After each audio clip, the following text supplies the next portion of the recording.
Welcome to the Vibrant Living Network. Have you ever wondered what is possible beyond possible?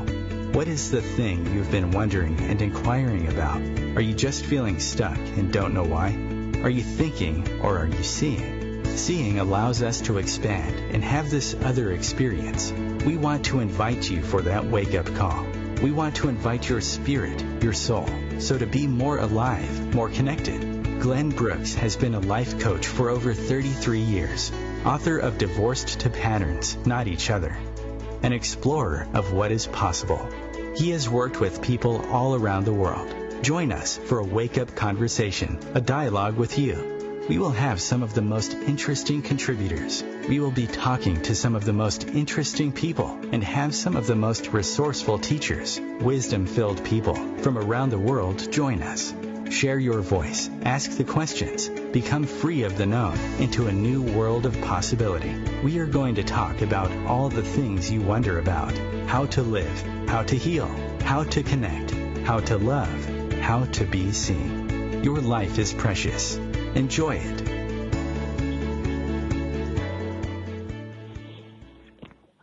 I was in the middle of an exhale. Welcome. I'm Glenn Brooks. Welcome to the Vibrant Living Network. Be ready to ask new questions, become more vulnerable, have a deeper sense of community. I want to welcome you guys. I want to welcome the team. We got some new team members we're going to have on today, and they're going to be with us forever, because forever is a good place to start. Mastery is a good place to start. Mastery. I wanted to share two intimate stories with you to give you a feel. Because when I feel into it, it opens me up. It just, okay. I'm going to introduce the team, then I'm going to share a story. But the team really is the story, the Vibrant Living team, because there's no way on earth I could do this alone, which is the first deep lesson of Vibrant Living. You cannot do this alone. So let's welcome, God, I want to welcome you all deeply from my being and my heart. Do you want to do this as a spontaneous thing, or should I? Who would like to speak first and introduce themselves? I'll do it that way. Mm-hmm. Hello, my name is Sherry Marquez, and I am the Dog Mystic. Welcome. Good afternoon. Aloha, this is Janet Carafa, and I am yoga instructor. I have Hot Yoga Princeville on Kauai, a healing dojo for yoga and hot yoga. And I get to be here today, too. Aloha. Mm-hmm. Welcome. Hi, this is Dr. Gail Randall of Randall Wellness and Vibrant Living, and I'm so happy to be here. We got 140 days, Glenn, 5 months. Wow. 5 months. It literally feels like forever. Wow. Uh-huh. Yeah. One thing's clear. What's that, Lisa? I said, you're supposed to say it just feels like yesterday. Right? Not forever. Well, it feels better. Actually, it feels better than yesterday. It feels like better than yesterday. It feels like, all right, here's how it feels. It feels like I met Gail, and one of the most vulnerable life moments I've ever had, where I had no idea what was going to happen, what was going to go, and we met in the deep, remarkable, beyond all kind of linear thinking. It wasn't truly a miraculous moment. And then, on my end, I was like to receive and open to what was there was so beyond anything I ever experienced before that it opened me up in a new way. And actually what it did is it taught my system to trust in a new way. And, of course, she fulfilled the promise of a new breed of physician, which is to deeply listen and to heal himself. So it was so different than what I had that I couldn't say yesterday, because I'm more alive because of Gail and with Gail and Dr. Randall's work than ever before. So it's better than yesterday. Yeah, better than yesterday. It's all the circle. Yeah. A big circle. Yeah. So, Lisa, there you are. Yeah, so I'm Lisa LaRose, onewisdom.org, and I also want to welcome Jennifer Rowe, who could not be here today, and it's thehealingrow.com. It's her website. We want to offer her a warm welcome. She joined us last week, and we're looking forward to her being part of the team and hopefully joining us next week. Yes. Yeah, she's in Denver as we speak. I met Jen in The Remarkable. And so The Remarkable is these moments we meet people that's beyond our linear. It's a feel. I sometimes call it a blink. And what I mean by that is that I can blink my eyes with them, and it's like we just know we can trust each other, and we're willingness. The most relevant thing, I think, to healing and waking up is willingness to shift your perception and focus on the unity, even though it's totally different. It's totally different. I'm reading this book from 1912, and he's saying in 1912 that people have lost their way because of artificial occupations, that artificial occupations distract us from the most relevant, precious awakenings of life, 1912. And he's talking about the Indian clubs and being able to move and breathe. All right, 2 quick intimacy stories. And then I had another intimacy story, not just intellectually, but I felt it from Janet that really moved me so deeply. I feel so much closer to Janet.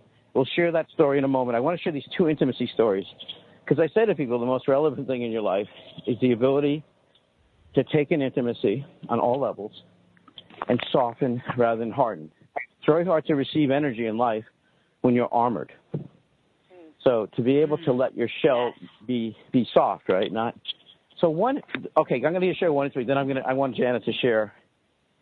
And it's so good hearing Janet's voice. I feel, she's my co-dojo, my co-teacher for bringing about 14 people to Carnegie Hall. So I got to trust. When you're really in the dojo, you got to trust each other with your life, and I do with Janet. And I feel closer to it. Such a good feeling another level of. I've been saying to my clients this last couple of weeks to linger in love, to not run away from that, to let that love, let that presence. Speakers run away from presence. They're like, okay, I got over that part, and I said, no, I do it again. I drive them nuts. I say, feel the relational presence. So I'm at this workshop. I did a series called International Conversations in Love, Intimacy, and Sex, and I'm in this room with about 100 people. And one of the women that stood up, she says, I might cry the whole weekend. My son was killed in a car crash. She's told us that her son was killed in a car crash. Now, the next morning, actually, there's a funny part of the story, but let me focus on this part. It's so beautiful. So the next morning at breakfast, I was sitting next to her, the girl that her son had passed away, and she was crying, and she asked me one of the most precious questions of my life.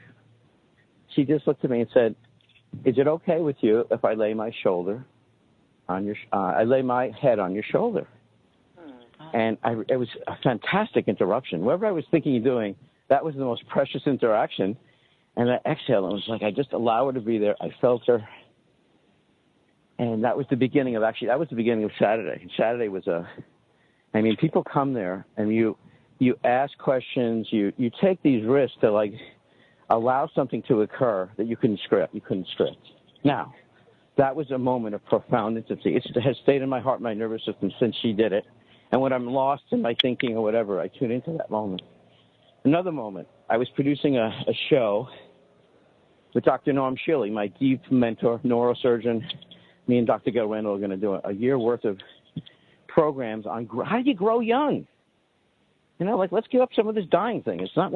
I don't feel we're meant to randomly die by silly human mistakes. And Norm at 86 has learned some things about growing young. He also helps people with resolving significant pain dilemmas from around the world. So Norm Shilley, I'm going to send him a shout out. I love Norm so much. He's my family member. I love Norm. Now, this other one, what was another one? Oh, okay. This is the other one. I'm taping the show with Norm. And my co-host, Rose Rivera, says to me, this is a series called Beyond the Formula. She says, could you speak to my partner's mother? She's been working with this guy in Naples at $3,000 a month. And she goes, I think if you speak to her, you could find out the most valuable thing in the program because she's running out of money. And I said, of course. So we set up this meeting. And I hear a voice, and I'm sure as I say this, I'm just thinking about you, Gail, how because you're with people in life and death matters, and bigger healing matters, and big life matters. So as soon as I hear a voice within a word, I hear she's straining terribly, and I say to her, I said, you know what? Don't speak to me. I know it's hard for you to speak to me. I go, I'm going to have your daughter sit in a chair. I want you to whisper in her ear what you want to tell me.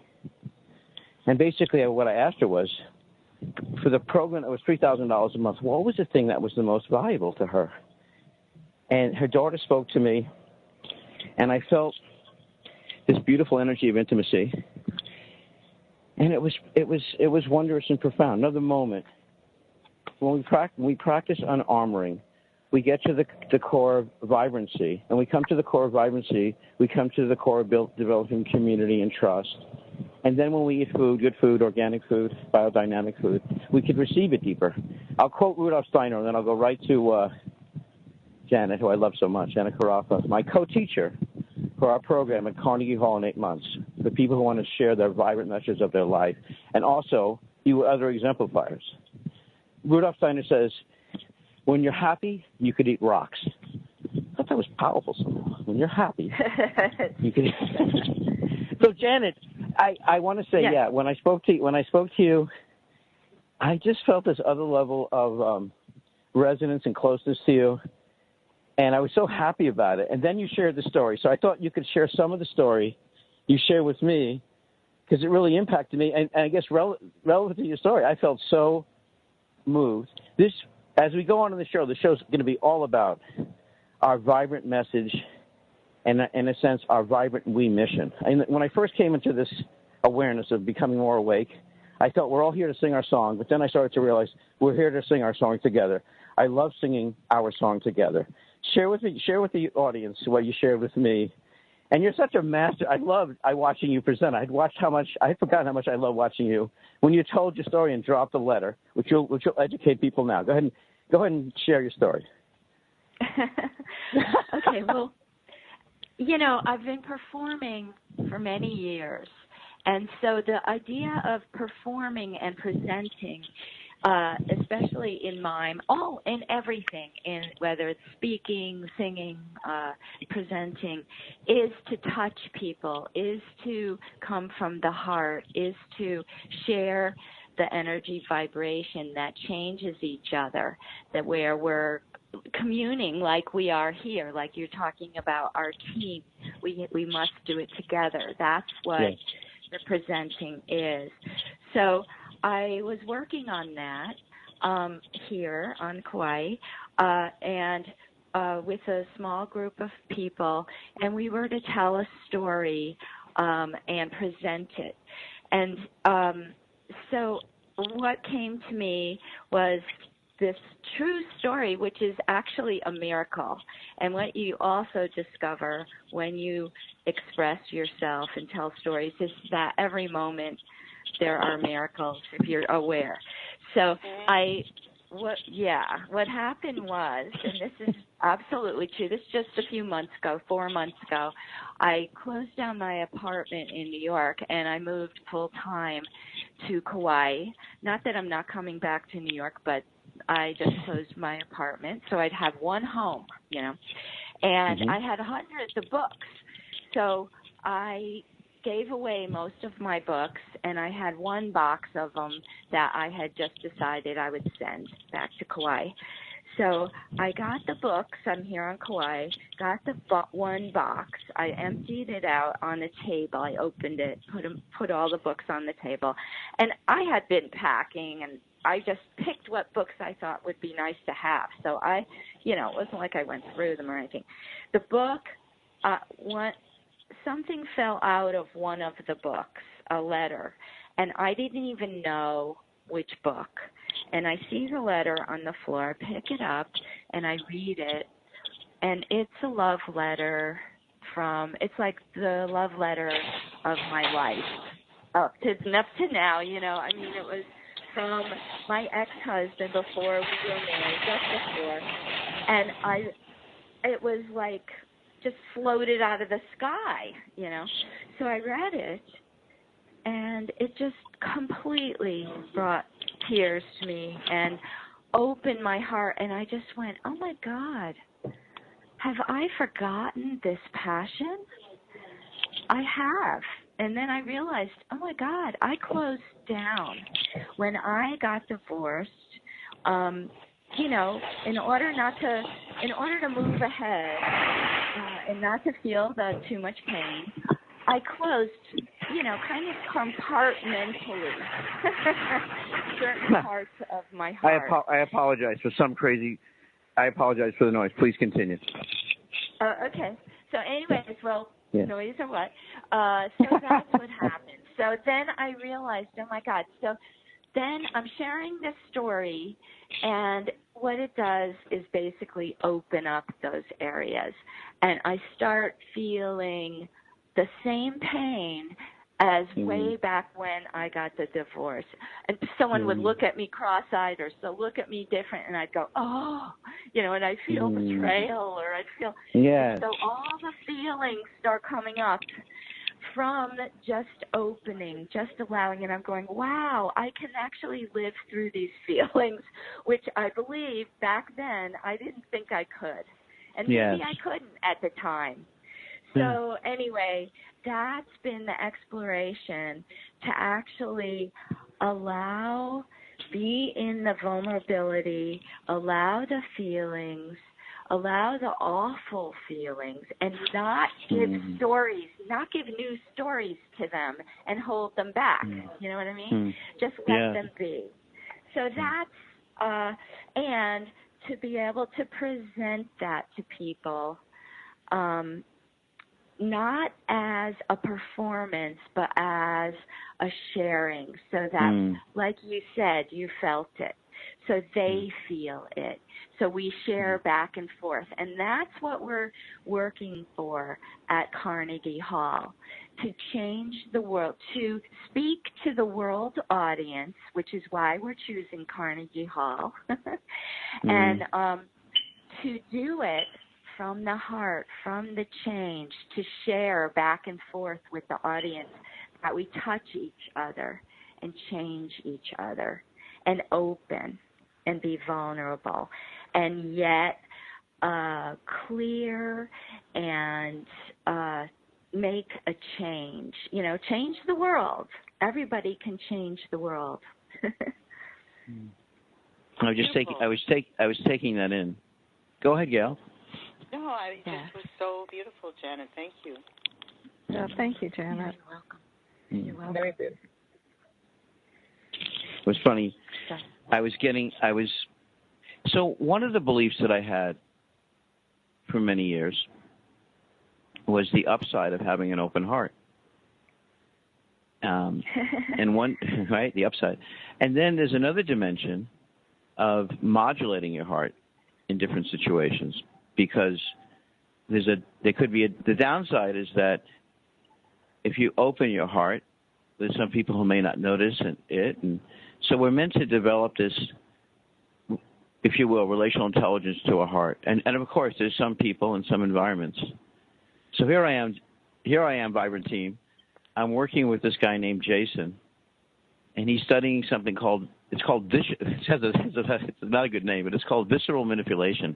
It's the idea that each organ has its own timing and system, and it's very rhythmic.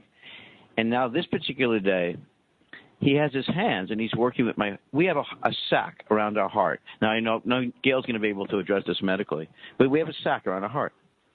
And he's working with my heart sac, and there's one moment he looks at me, he sees my eyes, and he says, "How is this?"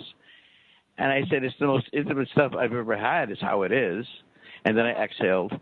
And so when I heard about your story, what happened immediately to me was, as I prepare to make this move, the announcement, which is about the miracle of reunion and about a couple who shift their perception to claim the infinite mind and the love that was always there, that got blocked by a moment they were going to divorce. Or they did divorce. So when I heard your story, I became, and I'm curious about the panel, I want to ask everyone on the panel this morning, I became very aware of some people that I wouldn't let get close to me based on something they said, based on an opinion they had.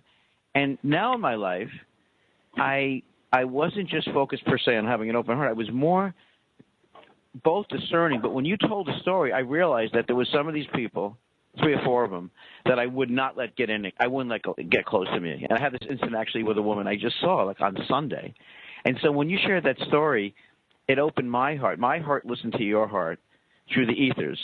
and somehow I felt closer to you, but also it made me reflect on, like, and I see this with people every day, like Dr. Norm Shirley said to me when he read his great-great-grandfather's diaries. His great-grandfather says, I saw a moment, so I'm going to paraphrase, saw a moment where I realized I'd set up my death. I set up when I was going to die, and now I'm on that script. And in another moment, he realizes we could set up death or life based on a new interpretation and a new life. So when you said that, it reminded me, my cells and my being, that, oh, yeah, I must have done this because I didn't want to experience any pain. I wouldn't tolerate people to hurt me. And I didn't. And with somehow hearing your story, it was like, and the letter that your husband wrote you, of course, is incredibly deep and beautiful, and it woke me up. It was like, wow, this guy really sent you this deep frequency of love. So my question for the Vibrant panel today is, do you see a moment in your life, you could be a little girl on your bicycle, and this woman said to me, she was on a bicycle, she falls, she's 6, and the neighbor comes out and says, don't cry. And she stopped crying. She says she stopped crying the next 30 years.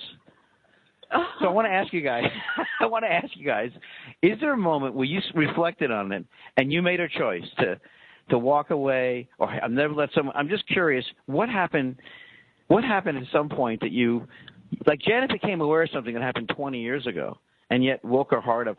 Does anybody in the panel relate to that or had an experience like that? Or like, give me your take. I want to hear about what happened, and did you choose again, or what did you make of Janet's story? Anything around intimacy and opening up to intimacy in a world that could seem dangerous at moments?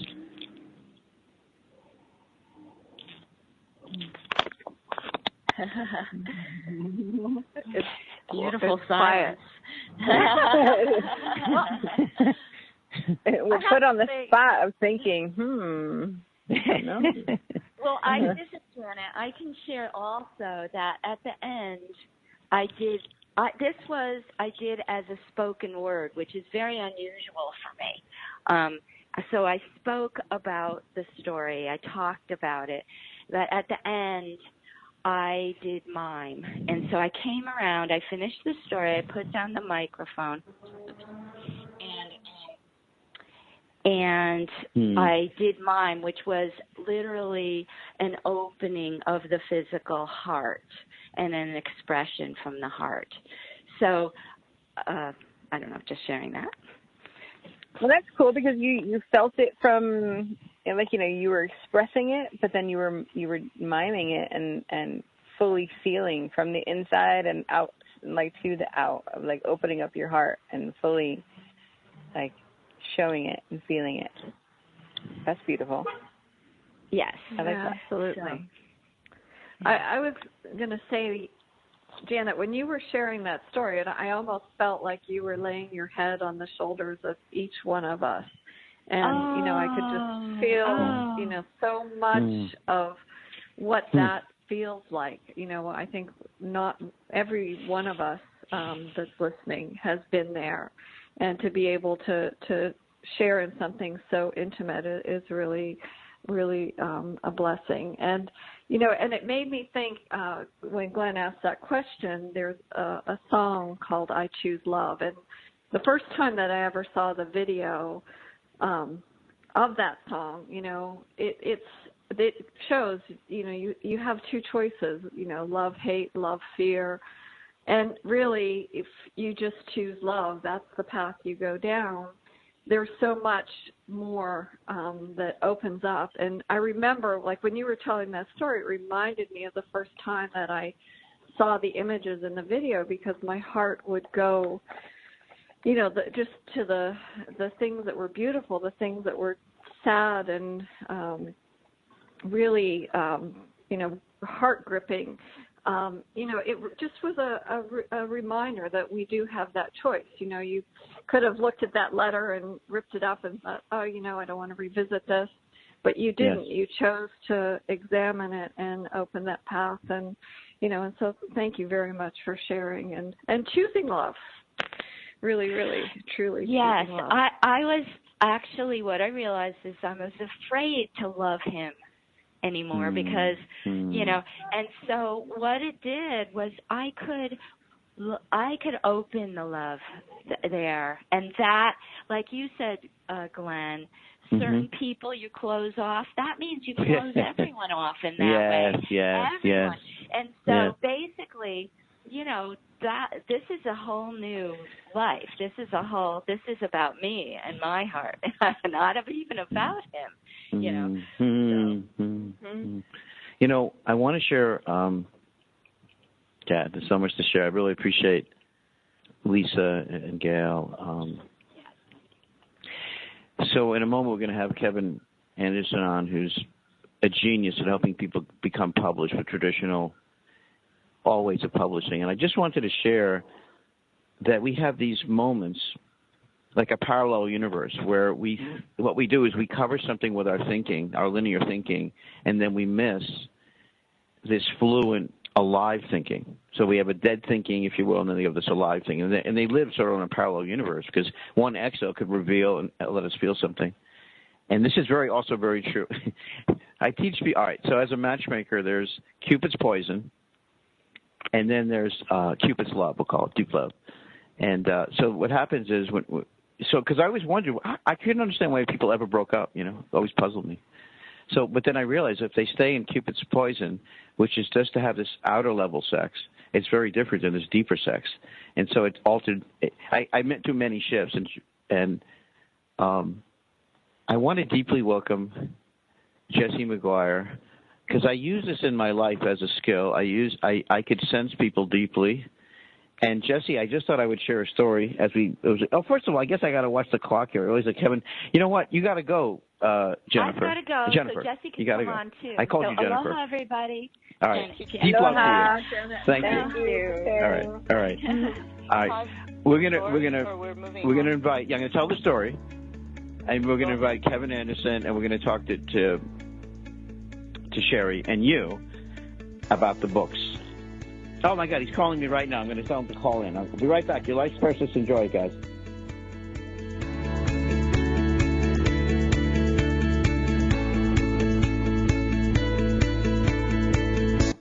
The Real Conscious Connection. OMTimes Radio. IOM FM.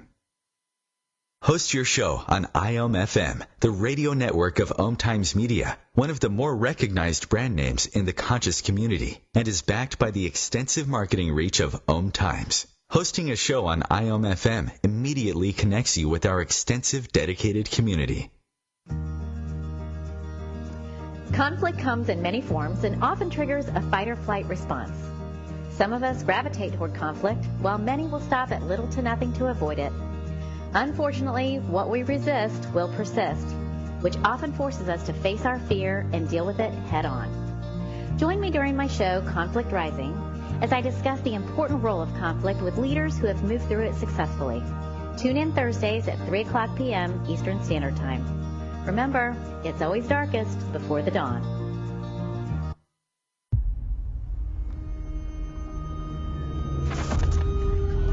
Opiates has taken everything and everyone I've ever loved away from me. Everything. I blew my ankle out and I got prescribed pain pills by my doctor. If making my detox public is going to help somebody, I'm all for it. So I just wish I would have had a warning. Opioid dependence can happen after just 5 days. Know the truth, spread the truth. A message from Truth, the Ad Council, and ONDCP.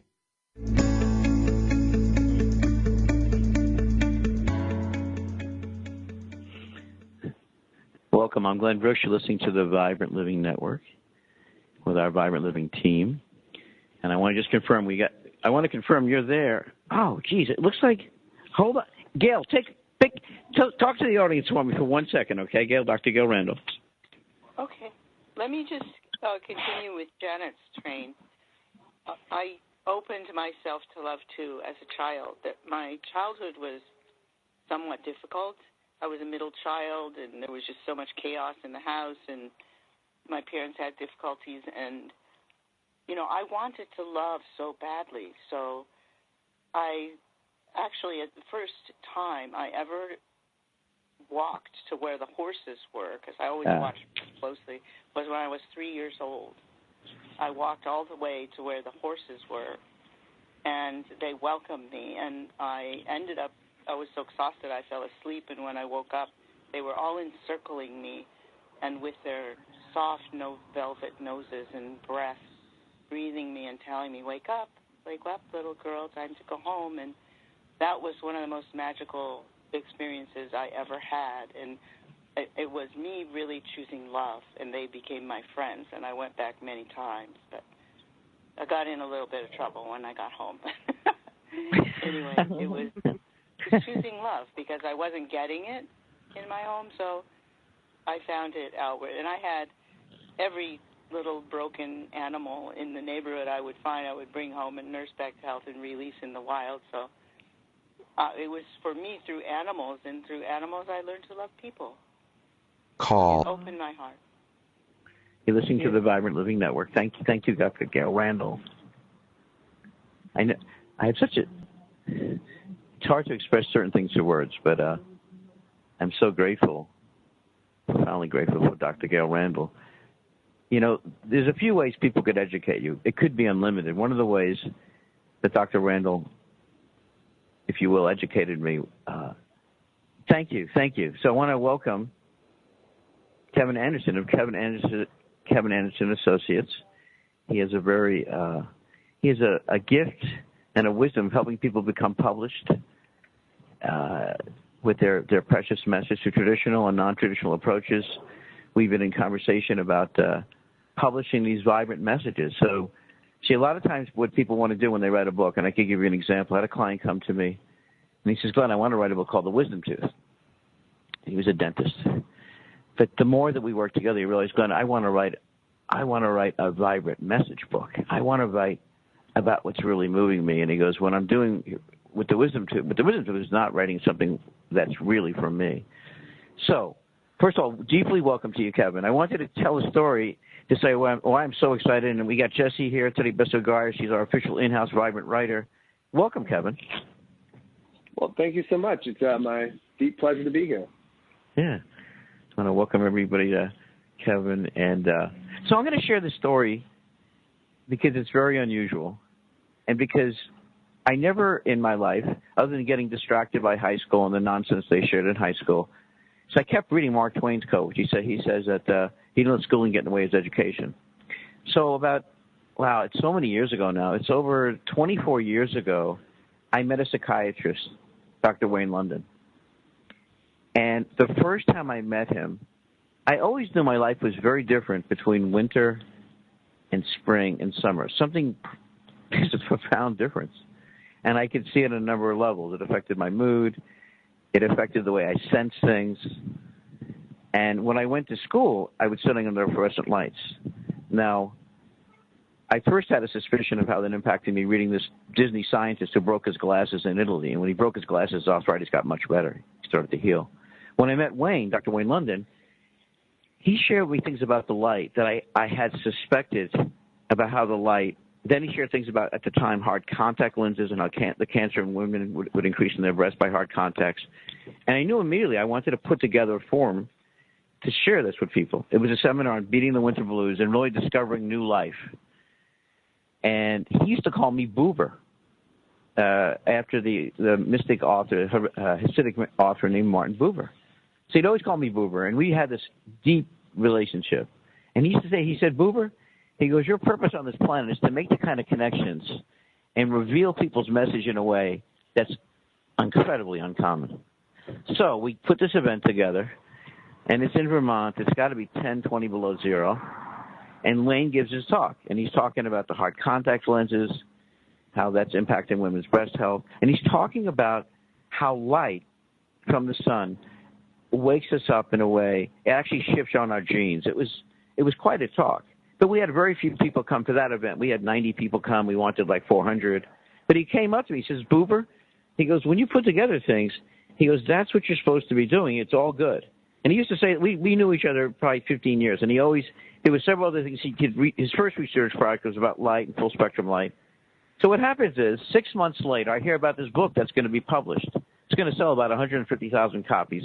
In the beginning of that book, which is on beating manic depression, she acknowledges our event in Vermont, says it was Glenn Brooks has put together this event.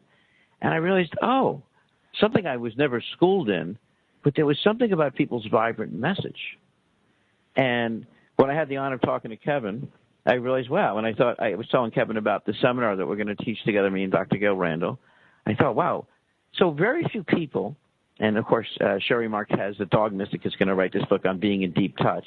I felt that Kevin had a sense of bringing out these messages where there's a growing market of people, as an example, who realize getting rid of symptoms has nothing to do with healing. It might be good medically for you to get rid of symptoms, but healing is an experience of a bigger life, more of a sense of wonder, and more of a sense of heart flow. So vibrant healing is writing to a marketplace that's realizing, like, you know what? Being normal, going to the doctor is not enough. There's got to be something about community, love, and a new sense of intimacy and a new sense of vibrancy. So, Kevin, what I want to do is I want to feature Dr. Gail Randall first. So I guess I think I alluded to the miraculousness of how I met Dr. Gail Randall. Did I share that story with you? Yeah, a little bit, but I'd love to hear. Okay. I'd love to hear it over again. All right, you're great. Okay, here's my story. So I started to develop a relationship with a business relationship with this, I would say, very innovative eye doctor, because I felt to myself, wow, it's interesting to me that people accept this notion. And people are addicted to, someone said to me, an eye doctor said to me, he said, you know, people are addicted to three things. He said they're addicted to their eyeglasses, they're addicted to thinking, and they're addicted to sitting or something. He said, and I thought that's interesting. And I started to talk to this eye doctor because I was noticing something in my eyes. I was noticing something with my left eye. And the first time I noticed, I was taking a shower, and it scared me so much, I got out of the shower. I was in the living room, I have a towel, but I'm like so scared. And I said to myself, maybe I should go back in the shower and exhale a few times. Like, being panicked isn't going to help me. So I called the eye doctor I had been talking to, and he loves the idea of vibrant seeing. He says, Glenn, I published several books, but this idea of vibrant seeing is off the planet, because the experience of seeing is very different than looking. The experience of seeing is being able to take in what sometimes we'll screen out by looking. Because sometimes looking is also straining. And so we're talking over the, a few months, and he's got a very advanced practice, and basically says, come to my office. You don't have to put drops in your eyes. It's all going to be good.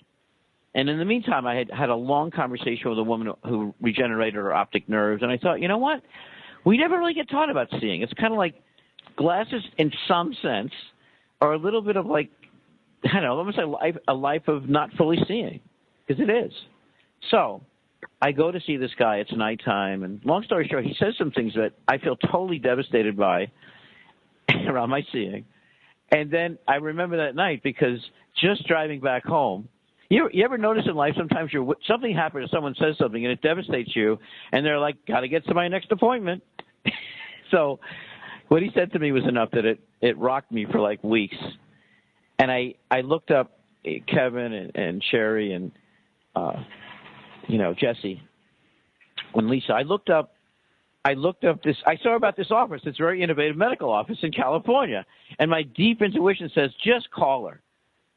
So I call her, and I'm still functioning at about 20%, and I'm reminding myself it's beyond what there's nothing I could do. It just seems like it's there. I don't know what to do. So I call the office, and I say, I really would like to speak to Dr. Randall about her work. It sounds like she's a person who really understands big medicine. Like, whoa, she understands energy.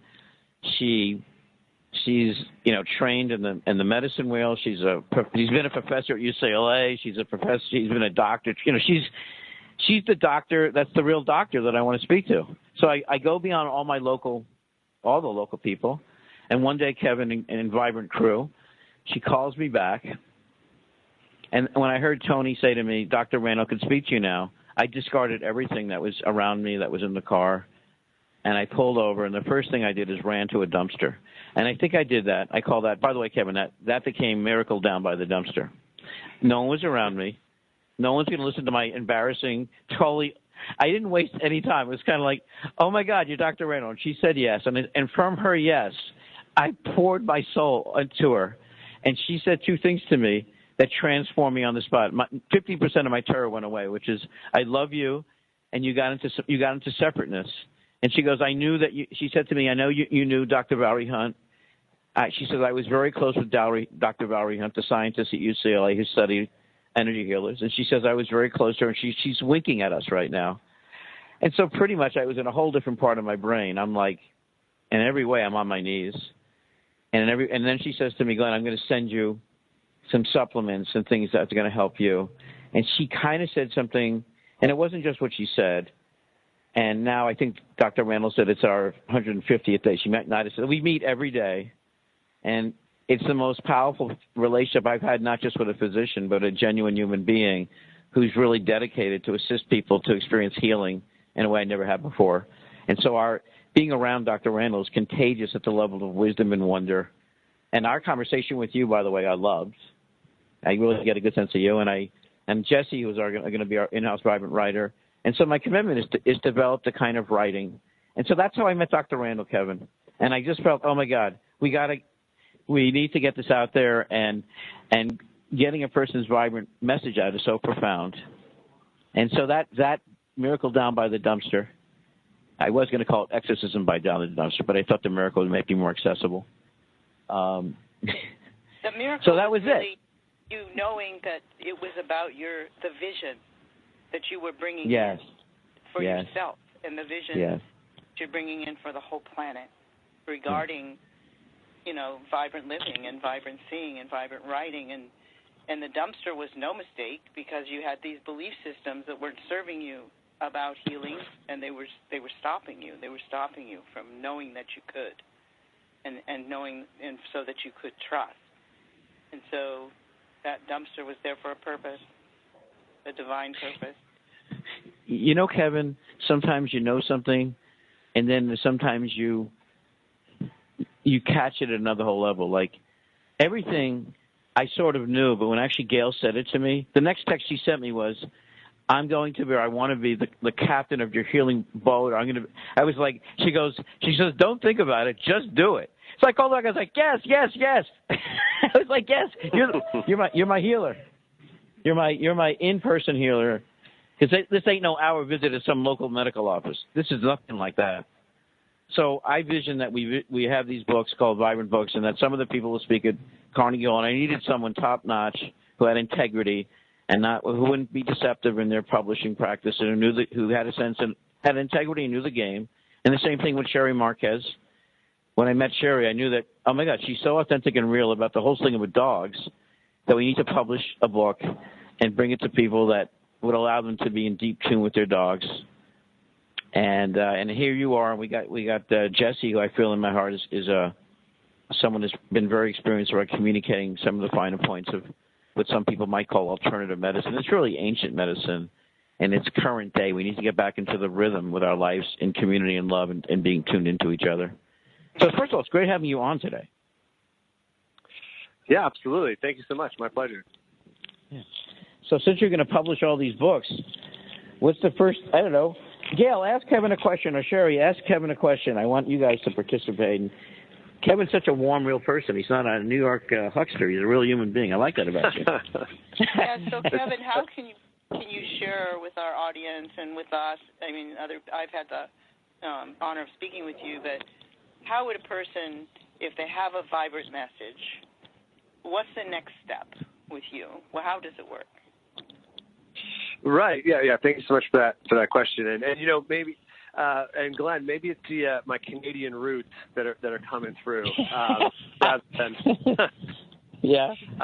We got Lisa from Canada. We got Lisa from Canada. Oh, great. And Jesse's from Spain, so she's somewhere in the middle of the world. And me, I've hung out too much in Massachusetts, but I do have international connections. And I feel the best book I read was called Beyond Culture, which is Don't Get Trapped in Your Culture. So please, Canadian wizard, share.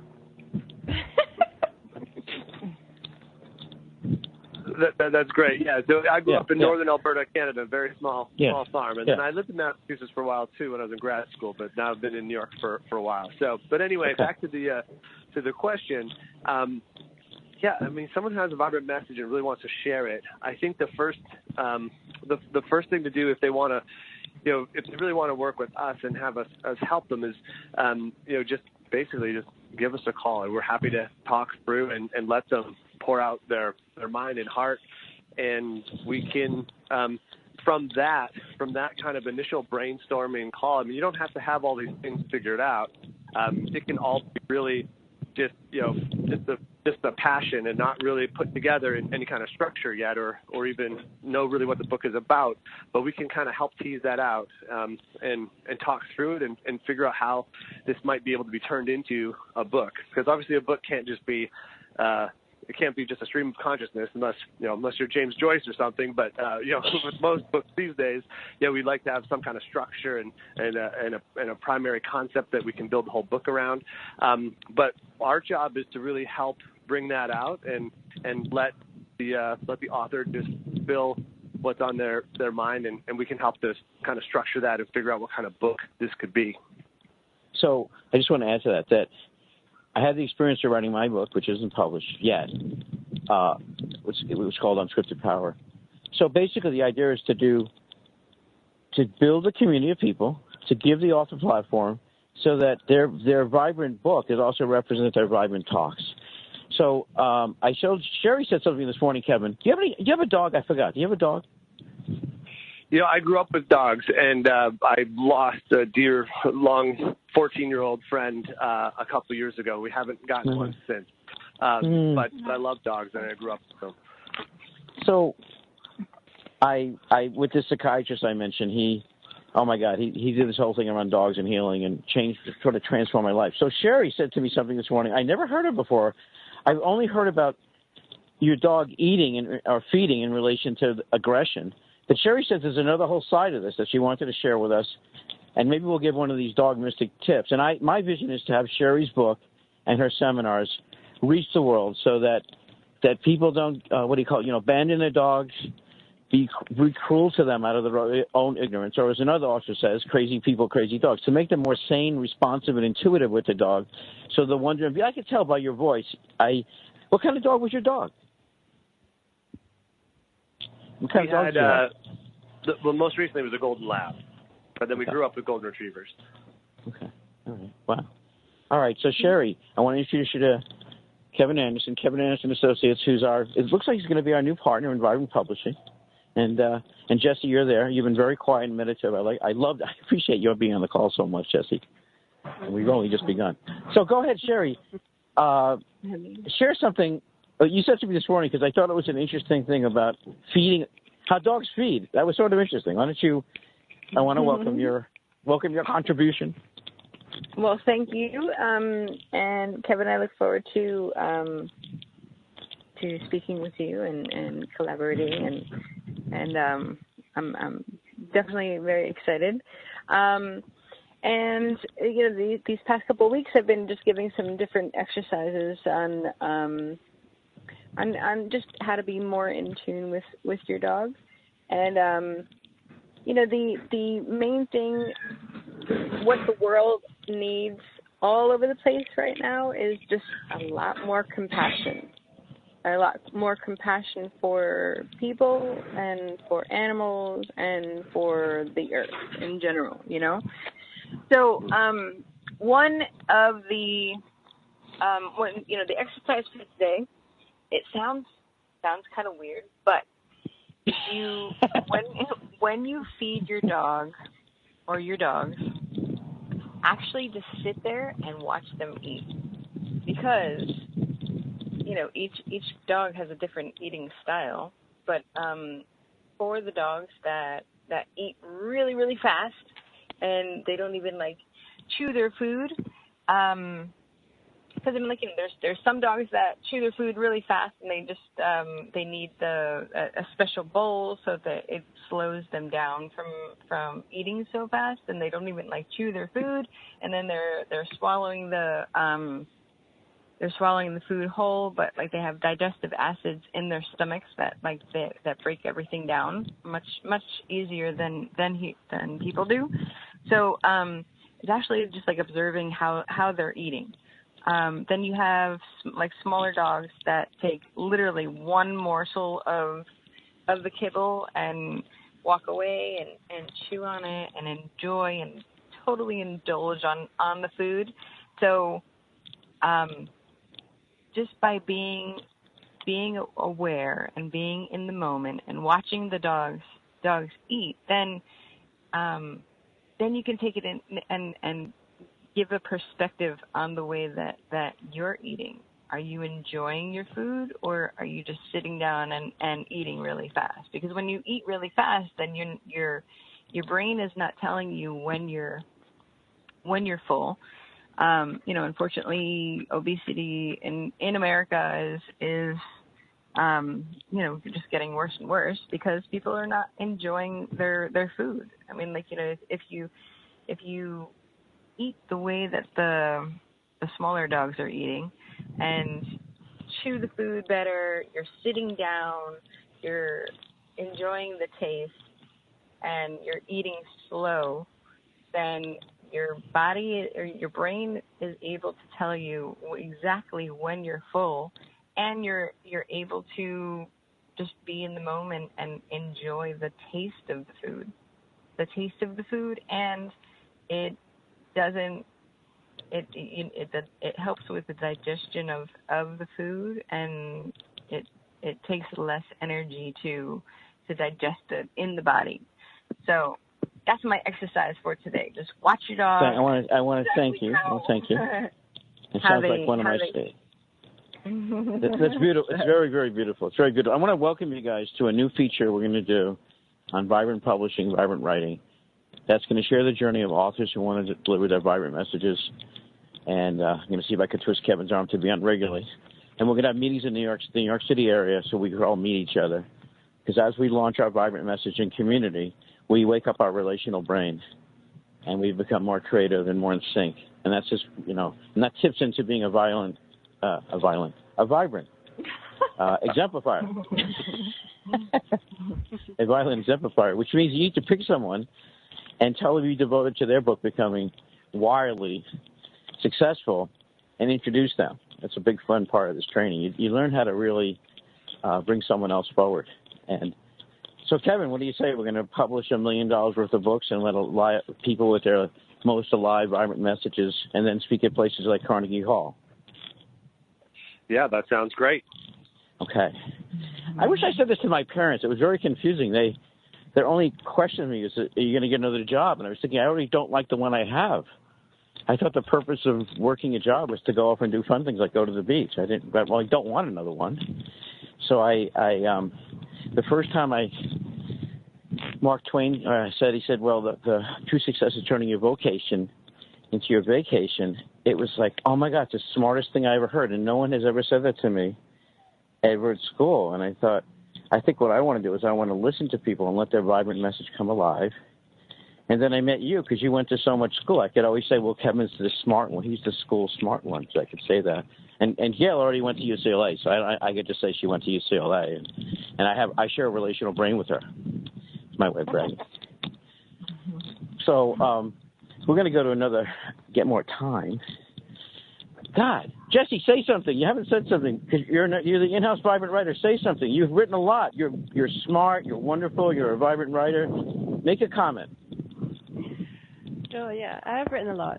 Well, I wanted to add that, ghostwriting is such an intimate process, and I kind of wanted to ask Kevin about his experience with intimacy through ghostwriting. Yeah, absolutely. Ghostwriting is definitely a very intimate process, and the writer, depending on what you're writing about, especially, right? It's a lot less. It can be a lot less so when it's maybe an economics book, but even then, I mean, you really have to get into the mind of the author, and so the ghostwriter really needs to get to know the author and understand their mentality and their vision, and they spend a lot of time together. And depending on what kind of book it is, especially these kinds of books, it really is. It's a very close relationship, and it's important, and that's why it's so important at the beginning of the process that you really are aligned with your ghost. I want to add one thing. I want to add one thing to this. And Jesse, I'm so glad you brought that up. You've got a wonderful voice. I'm glad you shared it. I decided, and I know Halloween's upon us, that I wouldn't allow any ghosts in the process. I turned all my writers, with their permission, into vibrant connectors. So, because when I had ghostwriters at my house, it would scare the neighbors. just reviewing of that line and any humor. I have a reviewing of that line and any value to it. But I took a risk, and humor is all about risking. It's the same thing. The improv never ends. Let's go back to Lisa. Do you have a burning insight here? Lisa Rose, did you have something you wanted to share? Yeah, I'm enjoying just listening to everybody's interaction, and I think, Glenn, that's really the joy of what you do, is bringing together people who ordinarily would never necessarily meet. There would be how I would be able to interact with a dog mystic, and coincidentally that, I have 13 dogs, and now you're introducing to somebody that's a fellow outlaw. It's the magic and wonder of what you do, and so I love it. Thank you. I have a suspicion. My suspicion. Your life, precious, and enjoy it, guys. Thank you. Thank my vibrant. Welcome, Jesse. Welcome, Jen Rose. I have a suspicion that I've been at many bar mitzvahs with Kevin, and we just happened to meet now. That's, I feel like I've known Kevin. I get his culture, his vibe. Hey, I love you guys. Appreciate you a lot. So, Kevin, we'll talk again. We'll have you on. Welcome to Vibrant Connecting. Yeah, Dr. Gail Randall, Lisa LaRose, Sherry Marquez, Jesse McGuire. Thank you deeply. I couldn't do any of this without you. Thank you. You're like precious, and we need each other. Bye. Have a fabulous weekend. Bye. Bye, everyone. Take care.